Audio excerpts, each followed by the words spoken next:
Santarina amin'ny voalohany volana ho avy izao ilay hetsika bazar Chic izay tanterahana etsy amin'ny lapan'ny kolontsaina sy ny fanatanjahan-tena Mahamasina. Nampahafantarina androany moa misy kokoa mahakasika izany araka izao hitanteran'ny Lovaramana-Jesosy Kristy nakotra manga izao.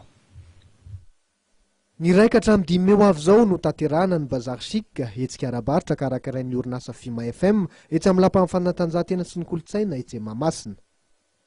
Nampahafantariny io maraina io tetsy amin'ny hôtel Le Grand Mélis etsy Analakely ny ambangovangony amin'izany hetsika zany. Bazar Chic anazy dia mazava zany fa ny entana ny secteur d'activité rehetrarehetra dia ho hita ao avokoa ary anisan'ny ampiavaka ny bazar Chic zany ny tendance indrindra ny qualité indrindra izay ahitana qualité tsara dia tsara nefa misy fihenam-bidy amin'ny ankapobeny resaka ara-abrotra. Ankoatran'izay ihany koa moa dia raha malala fa ny orange no manohana ny bazar Chic zany ka betsaka tokoa ny tolotra izay atolotry ny orange entina mezana fahapo ny mpitsidika mandritry ny 5 andro.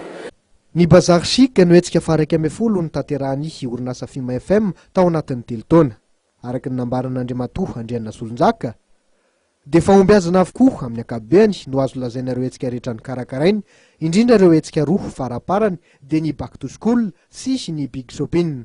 Maherin'ny 300 kosa ny hetsika efa nikarakarain'ny Fimafm tao anatin'izay 12 taona izay.